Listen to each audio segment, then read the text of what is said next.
This tutorial is a solution to IEB May 2023 Paper 2, Question 3, Part A. The topic is reconciliations. You can download a copy of this question from the link below.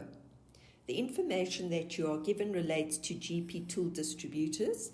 They are an agent. They buy tools in bulk from their only supplier, Ardendorf Machinery Mart, on credit. Their only sales contract is to supply tools to Builders Warehouse.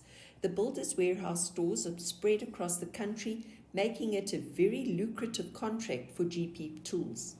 Builders Warehouse places bulk orders with GP tools, who allows them, i.e. Builders Warehouse, 60 days to settle their account. So let's just clarify what we've got here. GP Tools is the agent. They're the middleman between Ardendorf and Builders Warehouse. GP Tools therefore has one supplier, who is Ardendorf, and one customer, Builders Warehouse. And all of the transactions are on credit. They allow 60 days credit to builders.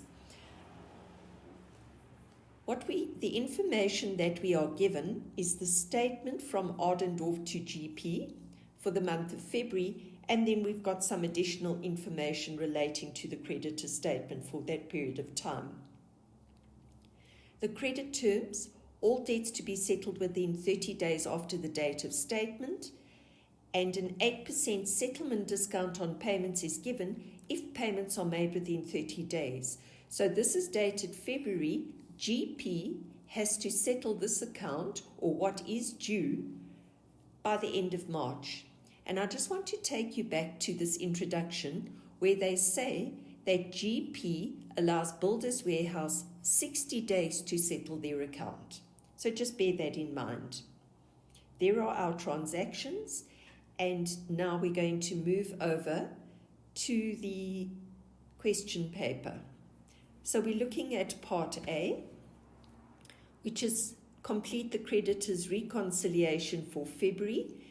And we've got the creditors' ledger, we've got the creditors' reconciliation, which don't agree. And obviously the point of the exercise is that they must agree. What we are looking for is errors and omissions. Errors, obviously a mistake. Omissions, transactions which have been left off. Let's start straight away with A. Invoice 1505 was recorded in the creditor's journal as 161,000. The statement is correct. When we look at the statement, it's 116,000. We're told that is correct. Therefore, your creditor's ledger is incorrect, and that's where you've got to make the correction. Make the correction where the error is. So the error was in the creditor's ledger. If you work out the difference between those two figures, it's 45,000. We're going to subtract because it was overstated in the creditor's ledger. And an invoice increases the amount due, so that is why we're going to subtract it. The details, you could simply just say invoice 1505 overstated.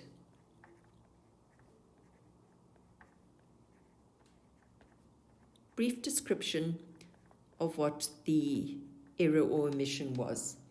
Moving on to transaction B. GP Tool Distributors was unaware of the discount awarded on the 7th of February. So once again, the omission is in the creditor's ledger. So we've got to do the correction there. Let's go look at the statement. On the 7th, we've got this discount of 24,000 Rand. Let's go and put that in. It's a discount.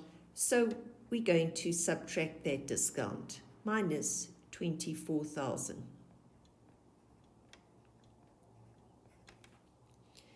And your details, discount omitted.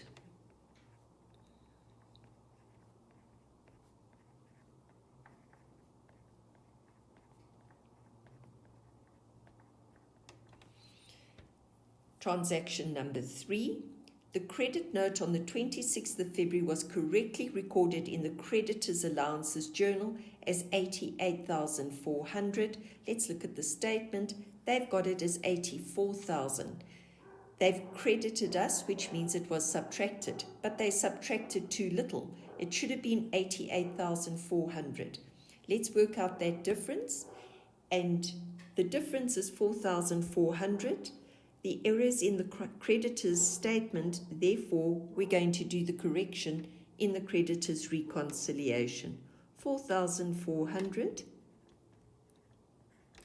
And your details there, credit note corrected.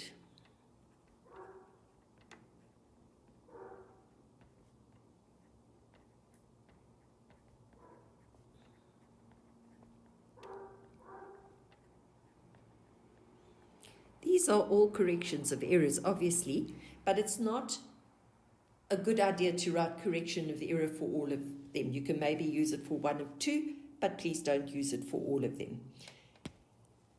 We're now on transaction D. Ardendorf Machinery Mart posted the purchase on the 15th to the credit side in error. So that's a serious mistake. So it's this transaction here, the 256,000.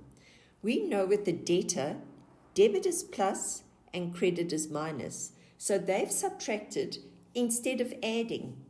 So what we've got to do now is we've got to correct it in the creditor's reconciliation by doubling up on the debit side.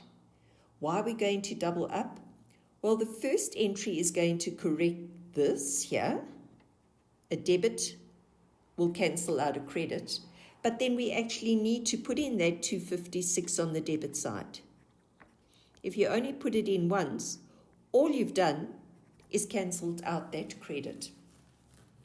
Let's go to the creditor's reconciliation column.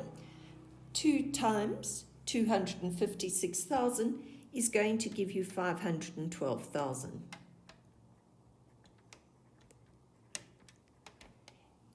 And there we can put correction.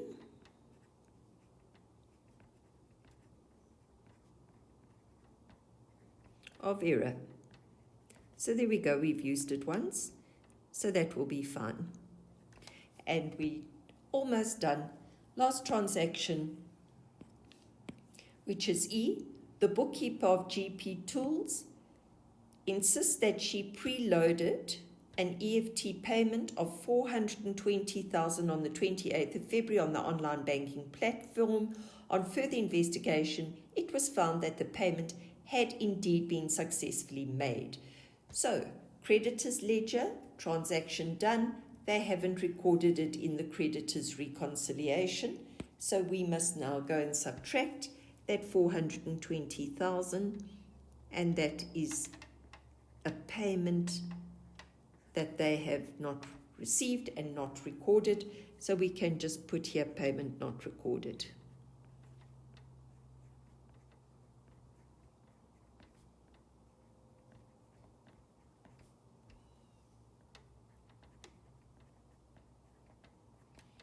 And that's the end of that question.